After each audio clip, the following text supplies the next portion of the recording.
모든 교회에 보내는 나의 메시지. 나 그리스도는 너희에게 인간이란 인격체가 비롯된 기원에 관한 진실을 분명히 말해주러 왔다. 인류에게는 왜 그리고 어떻게 자기 만족과 자기 방어를 위한 통제 욕구와 자아 의지의 성향이 처음부터 내재해 있는지를 정확히 설명해 줄 것이다. 이것은 죄가 아니라 창조 과정의 자연스러운 일부이다. 하늘이 내리는 벌 따위는 없다. 인간은 의도적으로 자신의 에고의 권능을 해롭게 발휘함으로써 자신의 벌을 스스로 끌어들인다. 잘 주지하라. 이런 이유로 인간의 마음이 더 발전된 과학 지식을 발견하고 받아들이면 과학 교과서가 고물이 되는 것처럼 나의 십자가형에 핑계된 가짜 교리 위에 세워진 현재와 같은 형태의 기독교는 자연사를 맞이하도록 놔둬야 한다. 잘 주지하라. 국제법에 새로운 와해를 초래하여 장차 범지구적 테러가 성행할 터를 닫고 있는 작금의 지구적 위기는 세상의 어떤 종교도 인류의 정신적 패턴에 변화를 가져올 만한, 그리하여 평화와 번영으로 곧장 인도할 만한 지도력과 관련 지식을 가지고 있지 못함을 확연히 보여준다. 진정한 영적 지도자라면 그 신도들에게 현대인의 사고방식이 재해와 참사를 어떻게 그리고 왜 창조해냈는지를, 그리고 의식 속에서 창조된 그것은 온갖 형태의 역병과 지진, 홍수, 기아, 전쟁, 혁명과 기타 비극의 형태로 그들 한가운데서 실감되게 만들기를 이제 막 시작하고 있는 것일 뿐임을 보여줄 수 있을 것이다. 분명히 알라. 너희 땅에 오는 어떤 악도 자연재해가 아니다. 너희의 완벽한 행복을 방해하는 모든 것은 먼저 너희 인간 의식 속에서 번식하여 길러졌고 그 다음에 너희의 지구 경험 속에서 형체를 얻게 된 것이다. 이것이 내가 땅 위를 눈물 흘리며 걸었을 때 유대인들에게 알려주고자 했던 것이다. 그들은 그것을 비웃고 믿기를 거부했다. 그들은 나를 미친 자라고 했다.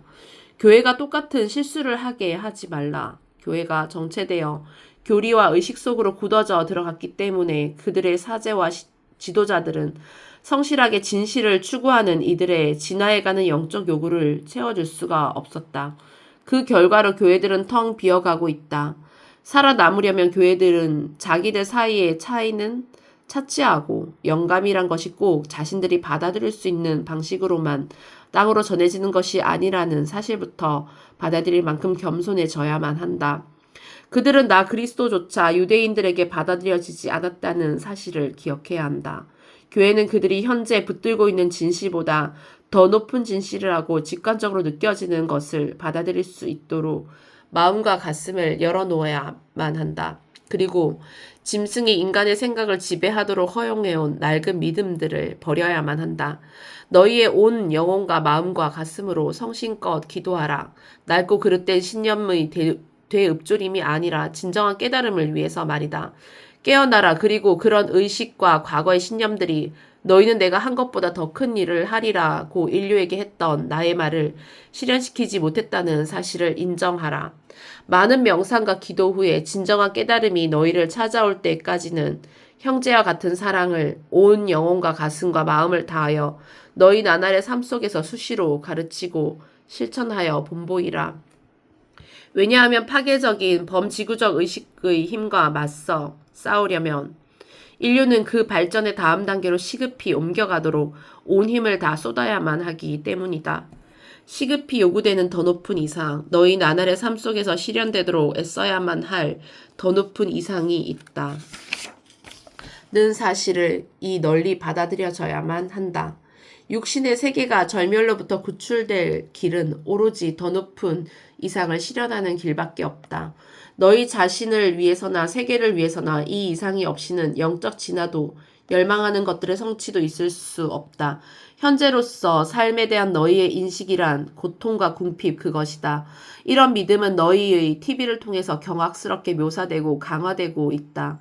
그 믿음들이 훗날 너희가 결단코 바라지 않는 불행을 가져올 것이다. 그러니 대중매체와 TV를 통해 표현되는 너희 자신의 어리석음으로부터 너희를 구하려면 인간의식이 내가 광야에서 보았던 것, 모든 존재의 내면과 배후에 있는 사랑의 실상을 볼 수 있도록 신속히 고양되어야만 한다. 잘 주지하라. 이 크나큰 진실이 인식되고 따뜻이 받아들여지면 모든 살아있는 것들과 환경 그 자체 속에서 사랑의 실상이 다양한 방식으로 그 모습을 드러내기 시작할 것이다. 풍요와 기쁨의 경험은 풍요와 기쁨의 의식을 강화시킬 것이다. 그리하여 갈수록 고양되는 경이로운 삶의 영적 나선이 그 움직임을 계시할 것이다. 존재의 진정한 본성이 온전히 이해될 때 인류는 영적 진화의 다음 단계로 올라갈 것이다. 그리고 새롭고 축복에 찬 형태의 인간적 노력과 개인적 경험을 계시할 것이다. 이 목표를 성취하려면 인류는 먼저 자신이 무엇이고 누구인지에 대한 통찰을 얻어야만 한다.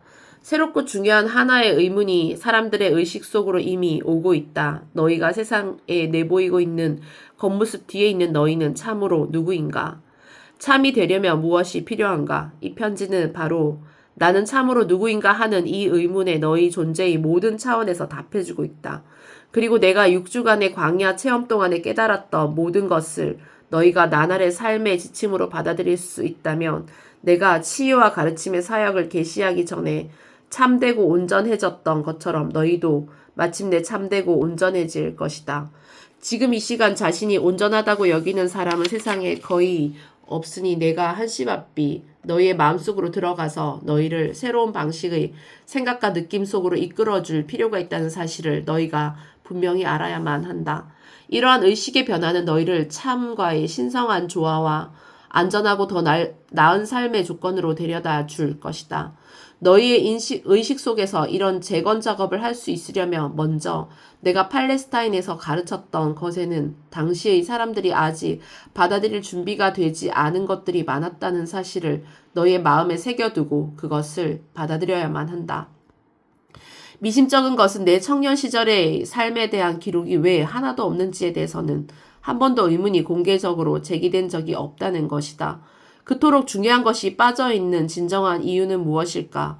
똑같이 미심쩍은 것은 내가 세례를 받은 후에 광야에서 6주를 보내고 나서 스승이자 치유사가 되어서 나았음에도 불구하고 어떤 기록자도 내가 악마의 유혹을 받고 야생 짐승들과 함께 지냈고 천사들이 그와 함께 했다는 것 외에는 그동안에 실제로 일어난 일에 대해서는 이야기하려는 시도조차 하지 않았다. 광야에서 내게 대체 어떤 일이 일어났길래 내가 마을과 읍내로 돌아와서 하나님의 나라가 너희 안에 있다고 선언하고 회당에서 유대의 장로들을 깜짝 놀라게 할 정도의 권위로 설교를 할 수 있었는지에 대해서는 손톱만큼의 힌트도 없다.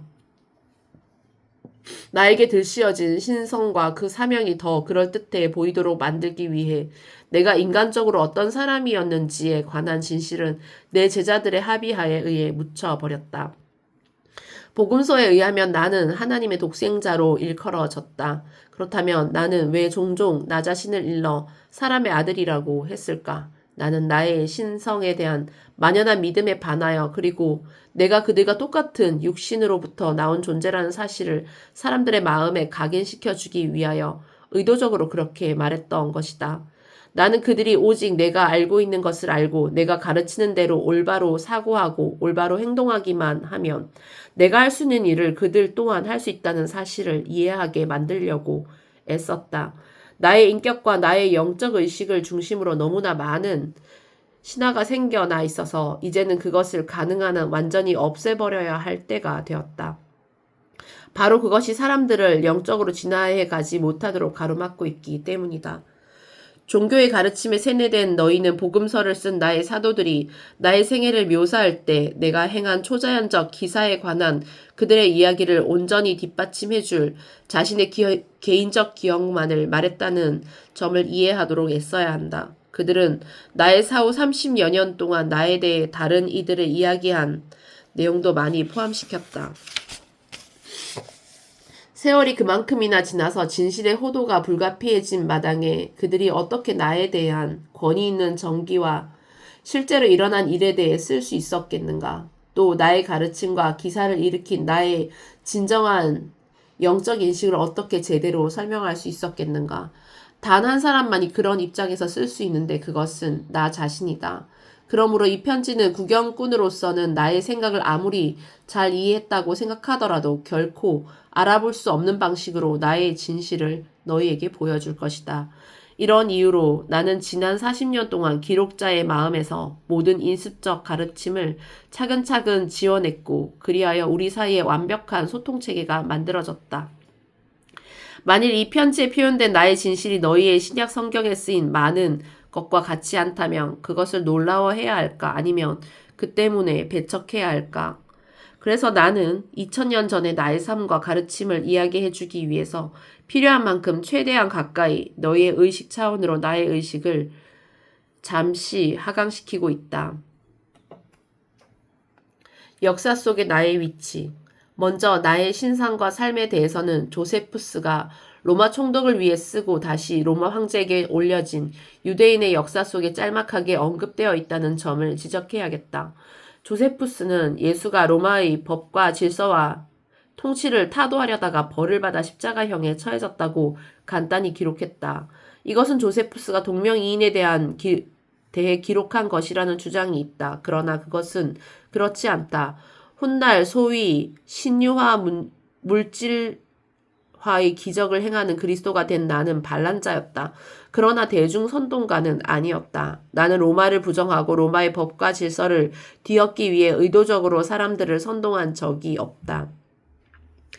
나는 기존의 유대 전통에 맞섰던 반항하였다. 그리고 광야에서 6주 동안 머물다 나왔을 때 나는 생각하는 그리고 사는 더 나은 방법을 깨닫고 유대 동족들에게 내가 아는 바를 전해주고자 했지만 거의 성공하지 못했다.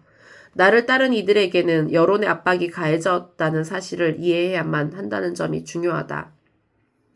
그들은 내가 영혼을 구원해줄 메시지를 유대인들에게 가지고 왔고 내가 메시아 곧 하나님의 아들임을 진정으로 믿었지만 동시에 그들이 할 수 있는 한 최선을 다해 세상과 관계를 맺으려고 애쓰는 세상에 속한 사람들이었다. 그래서 그들은 유대교 교리에 대한 나의 반항적인 심사를 알고 있었음에도 불구하고 구약 성서를 송두리째 부정하기를 내켜하지는 않았다.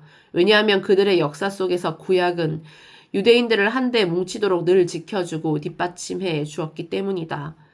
옛 율법상 가치 있다고 생각하는 것을 보존하기 위해 그들은 내가 어떤 인간이었는지에 대해서는 묘사하기를 한사코 삼갔다. 나의 사도들과 바울은 나의 삶과 가르침으로부터 보존하고 싶은 것 위에다 그들만의 신성한 믿음의 체계를 구축했다. 그들은 사람들, 유대인과 이방인을 막론하고 에게 그 당시 그리고 앞으로도 가치 있다고 생각되는 것만을 가르치고 굳어지게 했다. 따라서 그들은 자신들이 써먹을 수 있는 것만을 걸러내고 내가 하나님의 나라의 비밀이라 일컬었던 것은 대부분 흘려보내 버렸다. 자신들이 그것을 이해하지 못했기 때문이다. 게다가 그것은 아버지라는 신성에 대한 새로운 인식을 만들어내는 데에도 이루어 보이지는 않았다. 성전에 희생 제물을 바치면 죄의 징벌에서 구원받는다는 유대교의 믿음을 보존하기 위해서 예수라는 인간은 십자가형으로 인간의 죄를 대속한 궁극의 제물로 채택되었다. 당시에는 이 믿음이 여러모로 유용했던 것이다. 그것은 나의 십자가 죽음에 숭고하고 영웅적인 명분을 제공해 주었다. 그것은 사람들에게 내가 삶의 마지막 순간까지도 특별한 사명을 실천한 하나님의 아들이었음을 입증했다. 유대인들에게 이 믿음은 또 그들의 성전이 로마에 의해 파괴되었을 때 그리고 많은 개종자가 생기게 했을 때 큰 위안이 되어 주었다. 유대교의 많은 분파들은 이교도들도 마찬가지로 사후의 삶을 믿지 않았다. 따라서 예수 그리스도가 죽음을 이겨내어 육신을 보존했다는 이야기를 들었을 때 그것은 커다란 위안이 되어 주었다. 당시 대부분의 사람들의 생각에는 육신 없이 생명을 부지하는 것은 불가능한 일이었다. 그래서 사후의 삶이란 오직 육신의 부활밖에는 의미할 수 없었다. 그것은 또 나의 이름이 사람들의 마음속에 늘 살아있게 해주었다. 나는 인간을 지옥과 저주에 대한 모든 두려움에서 해방되게 해주기 위해 영웅적으로 죽어간 역사적 인물이었다. 나를 믿기만 하면 그들은 해방된 인간으로 살 수 있었다. 내가 오늘날 너희에게 와서 2000년 전에 내가 사람들에게 나누어 주기를 그토록 원했던 그 진실을 전해줄 수 있는 것도 오직 오늘날까지 나의 이름이 살아있기 때문이다.